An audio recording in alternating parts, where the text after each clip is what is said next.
L'Espagne voit l'islam gagner en respect et le tremblement de terre géopolitique sous la surface. Permettez-moi de vous ramener à un moment calme à Madrid en février dernier, un moment qui a à peine fait la une des journaux en dehors de l'Espagne, et même alors, il n'était présenté que comme une simple curiosité culturelle. Le roi Felipe VI, dans une apparition rare et soigneusement chorégraphiée, a assisté à l'inauguration du nouveau centre culturel islamique au cœur de la capitale Sich. L'événement était digne, presque des discours sur le respect mutuel, le dialogue interreligieux et les liens historiques uniques de l'Espagne avec l'islam. La couverture médiatique, tant nationale qu'internationale, a été polie, voire approbatrice. Un pas petit mais symbolique, selon eux, dans une Europe de plus en plus divisée sur l'immigration et l'identité. Signe de la maturité de l'Espagne, de sa capacité à concilier son passé chrétien avec son présent multiculturel. Mais voici le problème, j'ai passé les 3 dernières décennies à étudier l'intersection de la religion, de l'identité et de la géopolitique, et je peux vous dire avec une certitude absolue qu'il ne s'agissait pas d'une simple opportunité de photo diplomatique de plus. Ce qui s'est passé ce jour-là à Madrid a été le premier acte d'un drame bien plus vaste et bien plus conséquent, qui va remodeler non seulement l'Espagne, mais aussi l'équilibre des pouvoirs en Méditerranée, l'avenir des relations de l'Europe avec le monde musulman et la lutte silencieuse mais acharnée pour l'influence entre les États-Unis, la Russie et la Chine dans ce qui est en train de devenir rapidement la région la plus instable de la planète.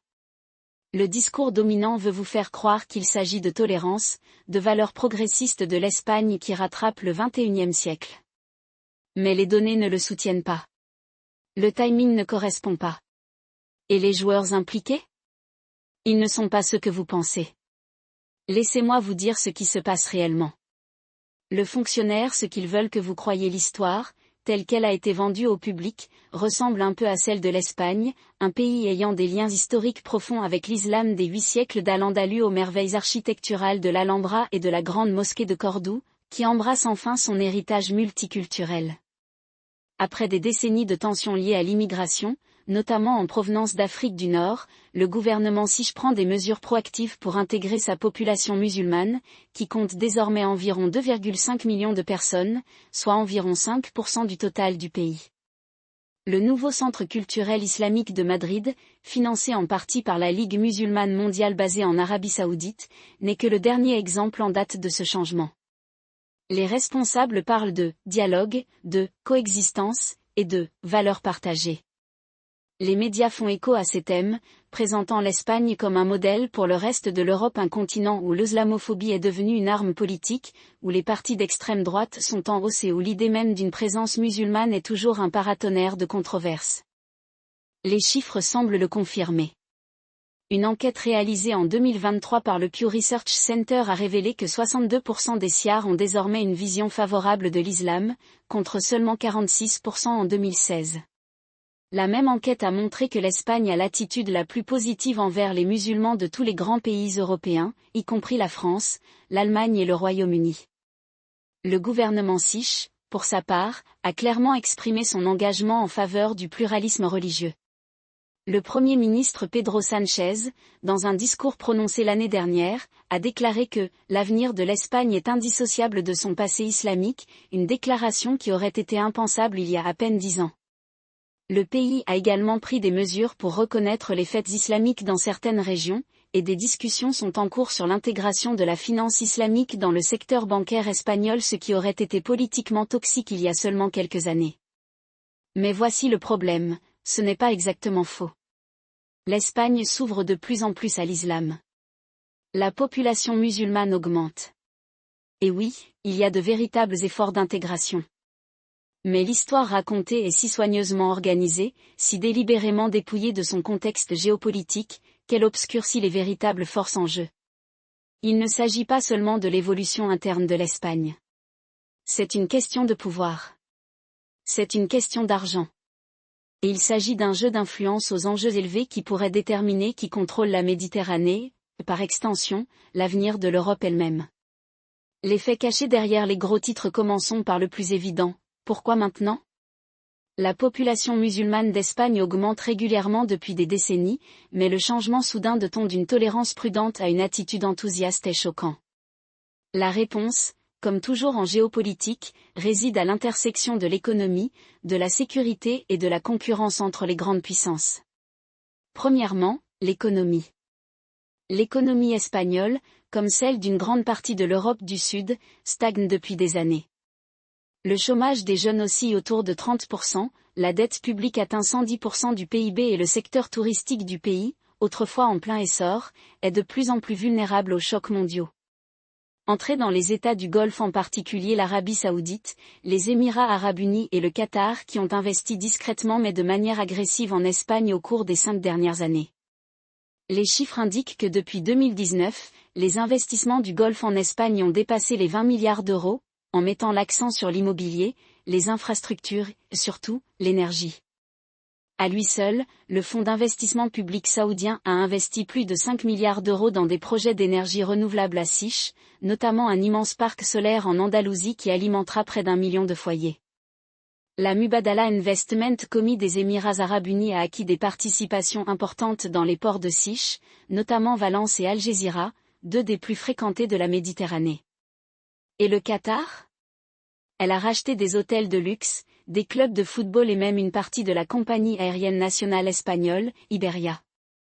Maintenant, vous pourriez l'être. Et alors ? Les pays investissent les uns dans les autres en permanence. Et vous auriez raison, s'il ne s'agissait que d'affaires. Mais ce n'est pas le cas. Ces investissements sont assortis de conditions, et ces conditions sont de plus en plus liées à la relation de l'Espagne avec l'islam. Le nouveau centre culturel islamique de Madrid ? Financé en partie par la Ligue musulmane mondiale, une organisation saoudienne entretenant des liens profonds avec le gouvernement du royaume. La poussée de la finance islamique en Espagne ? Dirigée par la Banque centrale des Émirats Arabes Unis, qui fait pression sur les régulateurs siches depuis des années. Et la soudaine recrudescence des initiatives de « dialogue interreligieux » ? Beaucoup d'entre elles sont organisées par des ONG financées par le Golfe, dont certaines sont liées à des campagnes de soft power visant à façonner l'attitude européenne à l'égard de l'islam. Mais c'est ici que cela devient intéressant. Les États du Golfe ne sont pas les seuls à avoir un intérêt dans le tournant islamique de l'Espagne. Le Maroc, voisin de l'Espagne de l'autre côté du détroit de Gibraltar, joue lui-même un long jeu. Au cours de la dernière décennie, le Maroc s'est positionné comme un médiateur clé entre l'Europe et le monde musulman, tirant parti de ses liens historiques avec l'Espagne et de son influence croissante en Afrique. Le gouvernement marocain encourage discrètement les binationaux siches marocains au nombre de plus de 800 000 à s'engager plus activement dans la politique, les affaires et la culture siche. Et ça marche. Aujourd'hui, il y a plus que jamais auparavant de membres du Parlement siche nés ou d'origine marocaine. Certains d'entre eux sont même proposés comme futurs ministres potentiels. Alors pourquoi le Maroc s'en soucie-t-il ? Parce que l'Espagne est la porte de l'Europe. Si le Maroc peut façonner la politique espagnole à l'égard de l'islam, il peut façonner celle de l'Europe. Et s'il y parvient, il pourra consolider sa propre position en tant qu'intermédiaire de pouvoir régional, une position que l'UE, les États-Unis et même la Chine devront courtiser. Et puis il y a l'aspect sécurité. L'Espagne, comme le reste de l'Europe, est terrifiée par l'extrémisme islamiste. Les attentats à la bombe de Madrid en 2004, qui ont fait 193 morts, sont encore frais dans la mémoire nationale. Mais voici que le gouvernement siche a réalisé que le meilleur moyen de prévenir la radicalisation n'est pas par une police autoritaire ou des lois draconiennes sur l'immigration, mais par la cooptation. En adoptant l'islam et en donnant aux musulmans siches une participation dans le système, le gouvernement croit pouvoir se vacciner contre l'extrémisme. C'est une stratégie qui a été discrètement adoptée par d'autres pays européens, comme l'Autriche et la Belgique, avec des résultats mitigés. Mais en Espagne, cette démarche est menée avec une intensité qui suggère que quelque chose de plus important est en jeu. Parce que voilà qui est inconfortable. L'adhésion de l'Espagne à l'islam ne consiste pas seulement à prévenir le terrorisme. Il s'agit de survie géopolitique. Et cela nous amène à la véritable histoire, celle dont personne dans les grands médias ne parle. L'ex-dette géopolitique, la Méditerranée comme nouveau grand jeu. Pour comprendre ce qui se passe réellement en Espagne, il faut sortir. Sortie. Parce que ce à quoi nous assistons n'est pas seulement un changement culturel, c'est un tremblement de terre géopolitique, qui transforme la Méditerranée en le champ de bataille le plus contesté du XXIe siècle. Commençons par une vue d'ensemble. La Méditerranée a toujours été un carrefour de civilisation, mais elle constitue aujourd'hui la ligne de front d'une nouvelle guerre froide, qui oppose les États-Unis et leurs alliés européens à une Russie renaissante et à une Chine ascendante. Les États-Unis, malgré tout leur discours sur un « pivot vers l'Asie », considèrent toujours la Méditerranée comme un élément vital de leur domination mondiale. Pourquoi ? Parce que c'est la porte d'entrée vers le Moyen-Orient, l'Afrique du Nord et, surtout, l'Europe elle-même. Contrôler la Méditerranée et contrôler les flux d'énergie, le commerce et la puissance militaire entre trois continents. Mais les États-Unis ne sont pas les seuls à jouer à ce jeu. La Russie, sous Poutine, n'a cessé d'étendre son influence dans la région, utilisant une combinaison d'accords énergétiques, de bases militaires et de campagnes de désinformation pour saper le flanc sud de l'OTAN. Assad en Syrie est un client russe. La Libye est une guerre par procuration. Et ces dernières années, la Russie a fait des incursions en Algérie, en Tunisie et même au Maroc, pays qui appartenaient autrefois fermement au camp occidental. La Chine, quant à elle, renforce discrètement mais sans relâche sa présence grâce à l'initiative, la ceinture et la route, investissant des milliards dans les ports, les chemins de fer et les infrastructures numériques à travers la Méditerranée. Les Chinois contrôlent désormais des ports clés en Grèce, en Italie et en Égypte, et ils s'implantent également en Espagne. Alors, quelle est la place de l'Espagne dans tout cela ? L'Espagne est le maillon faible du flanc sud de l'OTAN. C'est le pays le plus vulnérable aux pressions des États du Golfe et de l'Afrique du Nord. Et c'est le seul endroit où les États-Unis, la Russie et la Chine rivalisent pour influencer dans une partie d'échecs géopolitiques aux enjeux élevés. Laissez-moi vous donner un exemple. En 2021, l'Espagne a discrètement signé un accord avec le Maroc pour rouvrir la frontière terrestre entre les deux pays, une frontière fermée depuis des années en raison de tensions diplomatiques. Cette décision a été présentée comme une étape vers la stabilité régionale, mais c'était aussi une réponse directe aux pressions des États-Unis, qui poussent l'Espagne à améliorer ses relations avec le Maroc dans le cadre de sa stratégie plus large visant à contrer l'influence russe et chinoise en Afrique du Nord. Les États-Unis considèrent le Maroc comme un allié clé dans la région et souhaitent que l'Espagne leur emboîte le pas. Mais voilà, le Maroc n'est pas qu'un allié américain. C'est également un bénéficiaire majeur des investissements du Golfe, notamment de la part des Émirats arabes unis et de l'Arabie saoudite. Et elle joue sur les deux tableaux, entretenant des liens étroits avec la Russie et la Chine tout en continuant à recevoir l'aide militaire des États-Unis. Ainsi, lorsque l'Espagne a signé cet accord avec le Maroc, il ne s'agissait pas seulement de rouvrir une frontière. Il s'agissait de signaler aux États du Golfe ainsi qu'à la Russie et à la Chine que l'Espagne est ouverte aux affaires. Et c'est là que l'islam entre en jeu. Parce que les États du Golfe, la Russie et la Chine voient tous la population musulmane espagnole comme un levier d'influence potentiel. Les États du Golfe veulent façonner la politique espagnole à l'égard de l'islam pour l'aligner sur leurs propres intérêts. La Russie veut utiliser les communautés musulmanes d'Espagne pour semer la division au sein de l'OTAN. Et la Chine ? Elle considère la population musulmane croissante de l'Espagne comme un marché potentiel pour ses projets de la ceinture et de la route en Afrique du Nord. Maintenant, laissez-moi tranquille, je ne dis pas que l'Espagne est prise de contrôle par l'islam ou qu'il y a une grande conspiration en jeu. Ce que je dis, c'est que l'adhésion de l'Espagne à l'islam est instrumentalisée par des puissances extérieures d'une manière que la plupart des Siars et la plupart des Européens ne comprennent pas pleinement. Et les conséquences pourraient être profondes. Militaire et stratégique, la Méditerranée comme poudrière. Si vous pensez qu'il s'agit uniquement de culture ou d'économie, détrompez-vous. Les implications militaires de l'évolution des relations entre l'Espagne et l'islam sont énormes et elles se manifestent déjà en temps réel. Commençons par l'OTAN. L'Espagne est l'un des membres les plus importants de l'Alliance en Méditerranée, abritant des bases militaires clés comme Rota, qui abrite 4 destroyers américains Aegis, et Morón, qui est une plaque tournante essentielle pour les opérations du commandement américain pour l'Afrique. Ces bases sont essentielles à la capacité de l'OTAN à projeter sa puissance en Afrique du Nord et au Moyen-Orient. Mais ils sont également vulnérables à l'instabilité interne, aux pressions extérieures, et surtout, au type de divisions sociales qui peuvent être exploitées par les adversaires. Considérons maintenant que la population musulmane d'Espagne est concentrée dans 2 régions, la Catalogne et l'Andalousie, qui connaissent toutes 2 de forts mouvements indépendantistes. La Catalogne, en particulier, est une épine dans le pied de Madrid depuis des années, son gouvernement poussant à une plus grande autonomie, voire à une sécession pure et simple. Et devinez quoi? La Catalogne abrite également la plus grande communauté musulmane d'Espagne, dont beaucoup sont d'origine marocaine. Ce n'est pas une coïncidence. Le Maroc soutient discrètement depuis des années les groupes indépendantistes catalans, les considérant comme un moyen d'affaiblir le gouvernement central espagnol et d'exercer une influence sur Madrid. Alors, que se passera-t-il si la Catalogne se sépare un jour? Ou si l'Andalousie, avec ses liens historiques profonds avec l'islam, commençait à faire pression pour plus d'autonomie? La réponse est que la posture militaire de l'Espagne en Méditerranée serait gravement affaiblie. Et c'est exactement ce que veulent la Russie et la Chine. Mais il ne s'agit pas seulement de divisions internes. C'est aussi une question de pression extérieure. Les États du Golfe, en particulier l'Arabie Saoudite et les Émirats Arabes Unis, ont utilisé leur influence économique pour façonner la politique étrangère de l'Espagne d'une manière qui profite à leurs propres intérêts.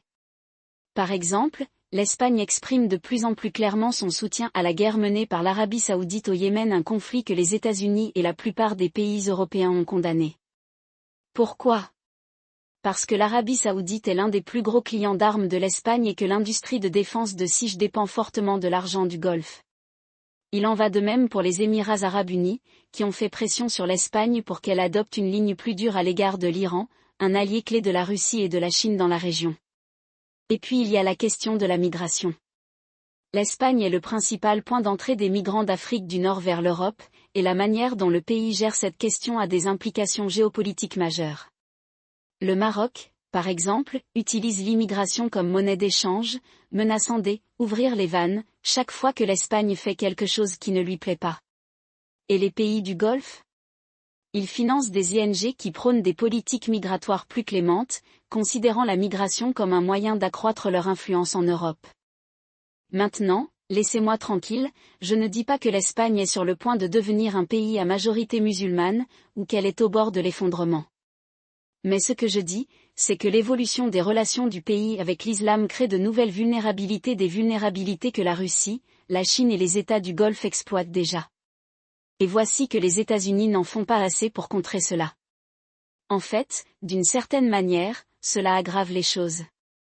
L'administration Biden s'est tellement concentrée sur la lutte contre la Chine dans l'Indo-Pacifique qu'elle a négligé la Méditerranée, permettant à la Russie et aux États du Golfe de combler le vide. Et lorsque les États-Unis sont intervenus, cela s'est souvent retourné contre eux, par exemple en poussant l'Espagne à améliorer ses relations avec le Maroc sans pleinement considérer les conséquences à long terme. Le résultat?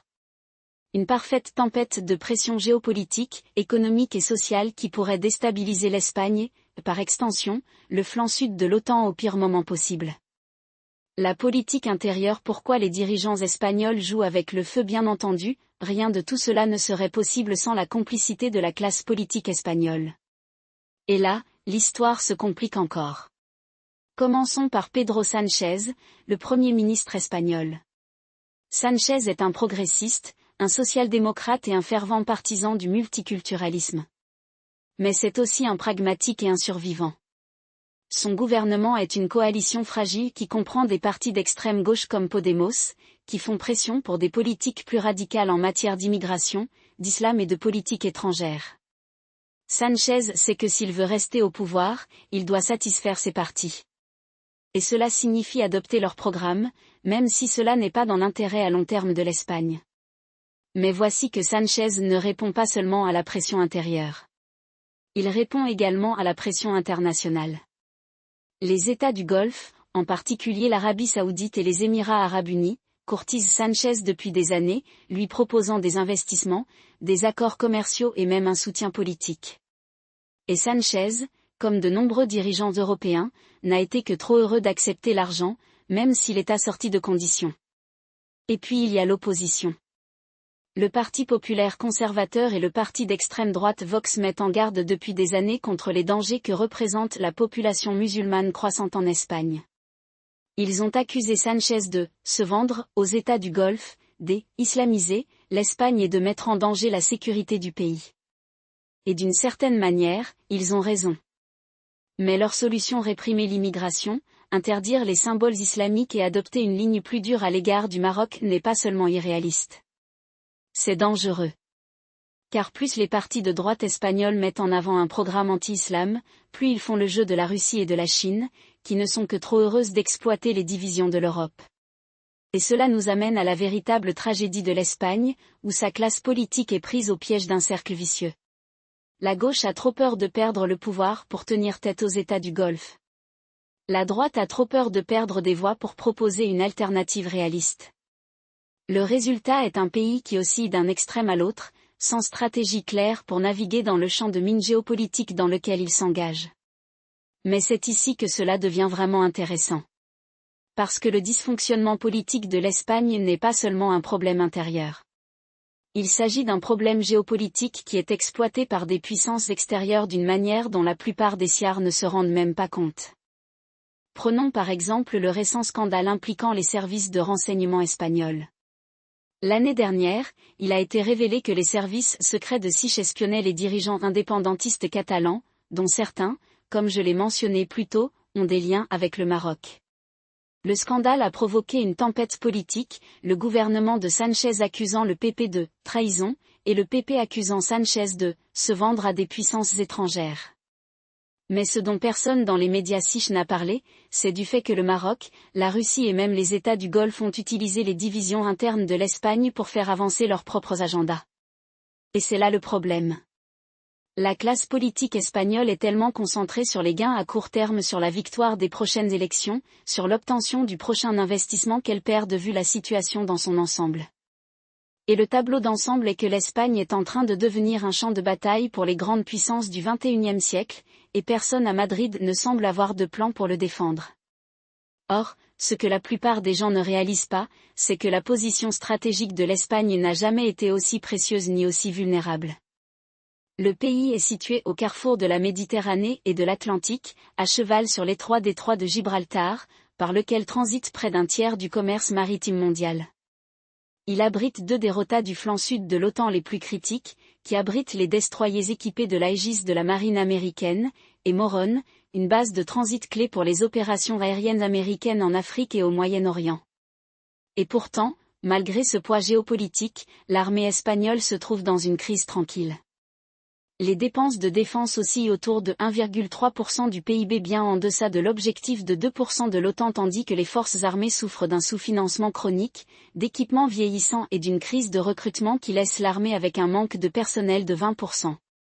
La marine SIS, autrefois une force fière, exploite désormais une flotte dont la moitié des frégates ont plus de 30 ans, et la flotte d'Eurofighter de l'armée de l'air est en proie à des retards de maintenance. Ce n'est pas seulement un problème budgétaire, c'est une urgence de sécurité nationale. Voici un inconfortable, la faiblesse militaire de l'Espagne n'est pas un accident. C'est le résultat de décennies de négligence politique, où la défense a été traitée comme une préoccupation secondaire, une question qui ne pouvait être abordée que lorsque Bruxelles ou Washington faisaient pression. Et aujourd'hui, alors que le monde glisse vers une nouvelle ère de compétition entre grandes puissances, l'Espagne se trouve dangereusement exposée. Les États-Unis se concentrent de plus en plus sur l'Indo-Pacifique, laissant l'Europe assumer une plus grande part de sa propre défense. Pendant ce temps, la Russie sonde le flanc sud de l'OTAN depuis des années, en utilisant des tactiques de guerre hybride, désinformation, cyberattaques et même incursions occasionnelles de mercenaires pour tester la détermination de l'Espagne.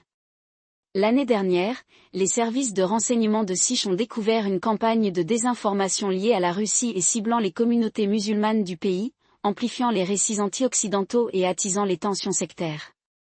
L'objectif n'était pas seulement de déstabiliser l'Espagne, il s'agissait de créer un fossé entre Madrid et ses alliés européens, en particulier la France et l'Allemagne, qui entretiennent leurs propres relations tendues avec l'islam et l'immigration.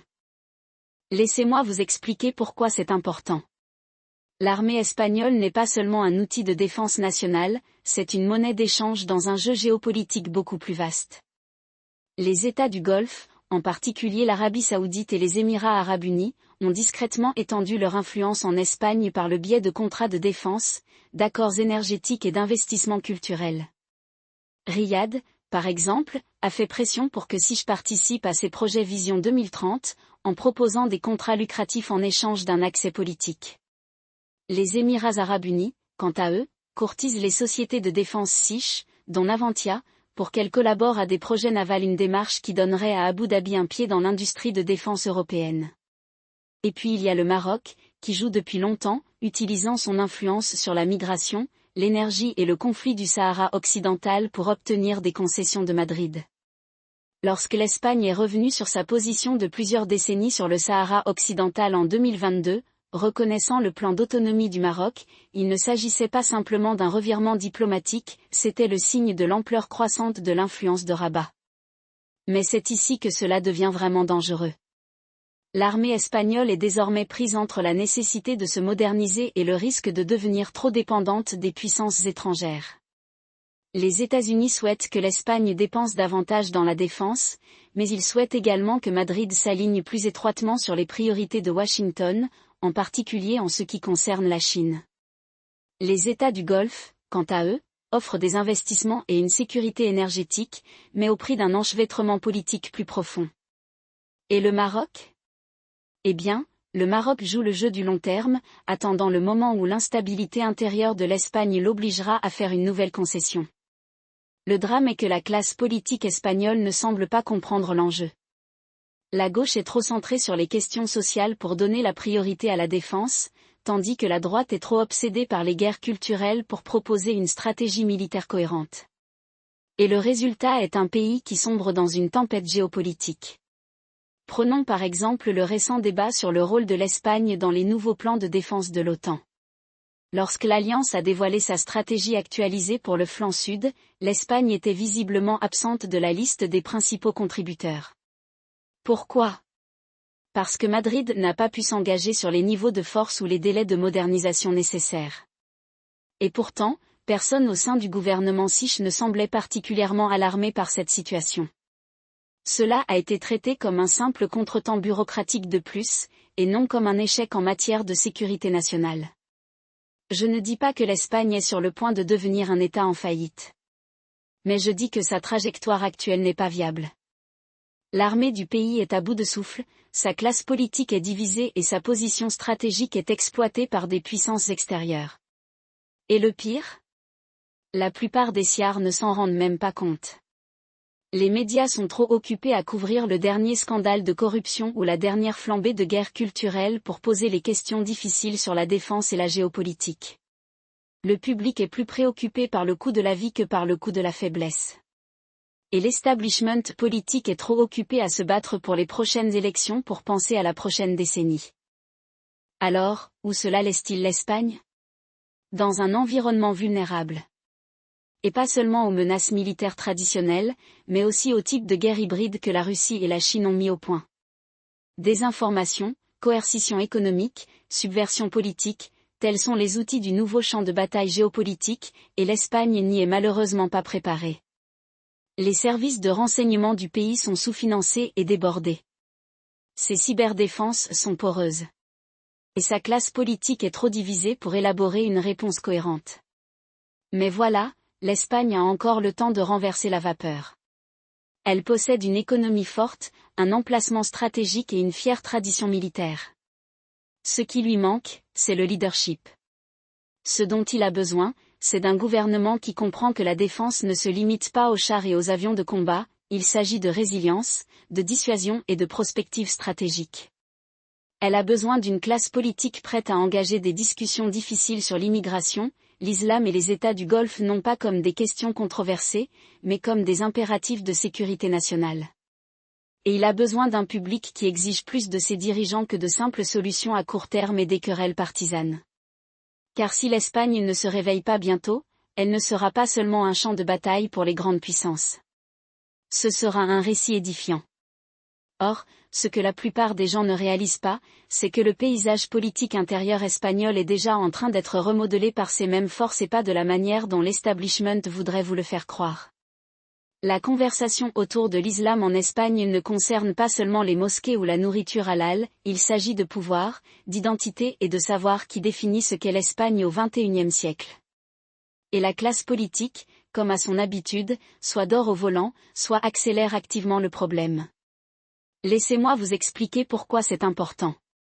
La relation de l'Espagne avec l'islam n'est pas nouvelle, elle est inscrite dans l'ADN du pays. La période Al-Andalus, qui a duré près de 800 ans, a laissé une marque indélébile sur la culture, la langue et même la cuisine siche. Mais cette mémoire historique a été instrumentalisée de deux manières dangereuses. D'un côté, il y a l'extrême droite, en particulier Vox, qui a fait de la Reconquista un cri de ralliement politique des temps modernes, présentant l'islam comme une menace existentielle pour l'identité siche. De l'autre, il y a la gauche progressiste, qui a adopté une sorte d'idéalisme multiculturaliste qui traite toute critique de l'islam comme de l'intolérance. Aucune des deux parties n'est confrontée à la réalité. La population musulmane espagnole augmente, et ce n'est pas seulement à cause de l'immigration. Les taux de natalité parmi les musulmans siches sont nettement plus élevés que parmi la population autochtone.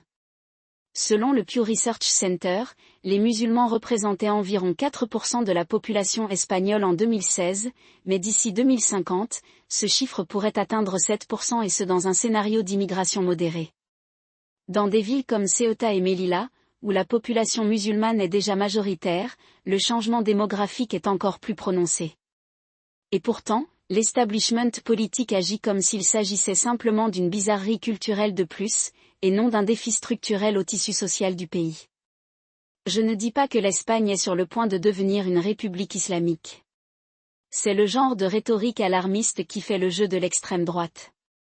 Mais ce que je dis, c'est que la classe politique du pays ne parvient pas à prendre en compte les implications à long terme de ce changement démographique. Prenons par exemple la question de la finance islamique. En 2021, le gouvernement siche a approuvé un projet pilote visant à introduire des services bancaires conformes à la charia dans le pays, avec le soutien des États du Golfe. L'argument était que cela attirerait les investissements du Moyen-Orient. Mais ce que personne à Madrid ne semble avoir envisagé, c'est la manière dont cela pourrait affecter la souveraineté juridique et financière de l'Espagne. Les opérations bancaires conformes à la charia ne consistent pas seulement à éviter les intérêts, il s'agit d'intégrer les principes juridiques islamiques dans le système financier. Et une fois ces principes ancrés, ils ne disparaîtront pas lorsque le prochain gouvernement prendra le relais. Se pose ensuite la question de la représentation politique. En 2023, pour la première fois dans l'histoire moderne de l'Espagne, une candidate musulmane, Najat Driouch, a été élue au Parlement catalan sur la liste de la coalition de gauche En Comú Podem. Driouch, une militante d'origine marocaine, a exprimé son soutien aux causes palestiniennes et son opposition à ce qu'elle appelle l'islamophobie dans la politique de Siche. Je ne dis pas que les politiciens musulmans constituent en soi une menace. Mais ce que je dis, c'est que les partis politiques espagnols considèrent la représentation musulmane comme une case à cocher et non comme un défi stratégique à gérer.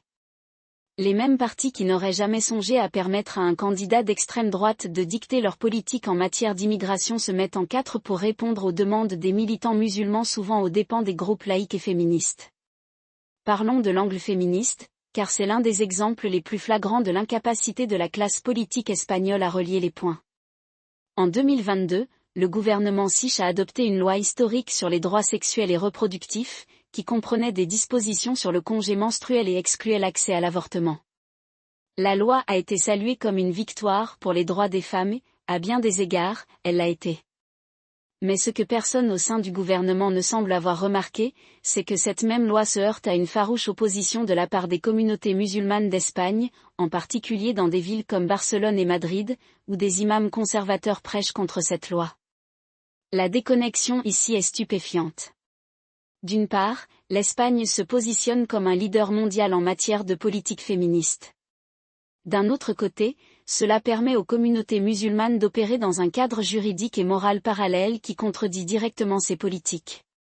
Et c'est là que les projections de scénarios deviennent vraiment intéressantes. Car si la classe politique espagnole continue d'ignorer ces tensions, nous envisageons trois avenirs possibles, dont aucun n'est particulièrement rose. Le premier scénario est ce que j'appelle le « modèle belge ».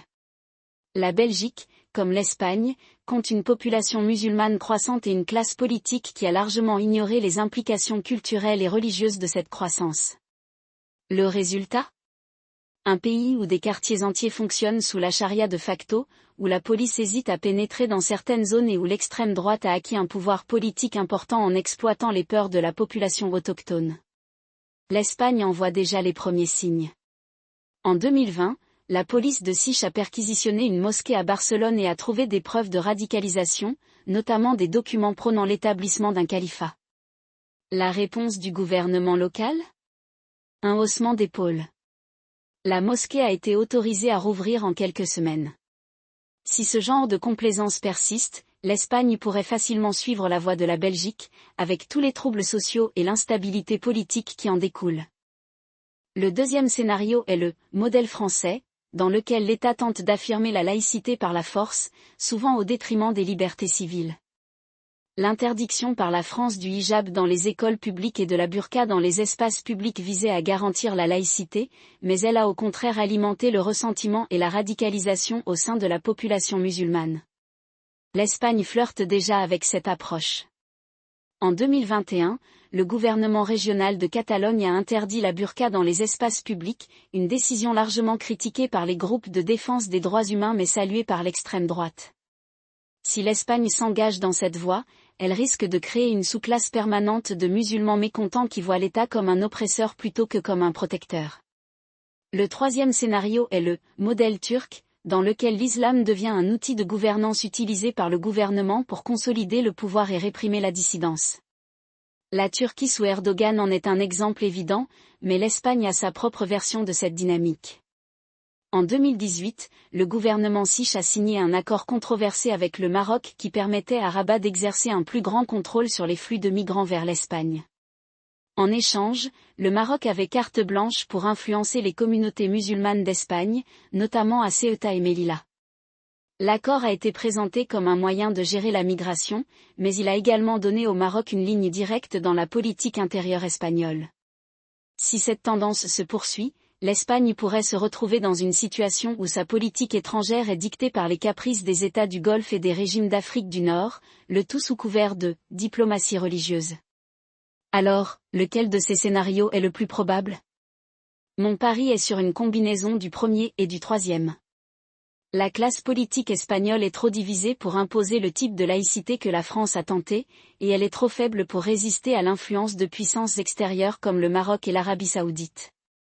Ce à quoi nous assisterons probablement, c'est une érosion lente mais régulière des institutions laïques espagnoles, ponctuée de crises périodiques, comme les émeutes de 2023 à Barcelone, où des manifestants musulmans se sont affrontés avec la police à propos de l'arrestation d'un imam radical.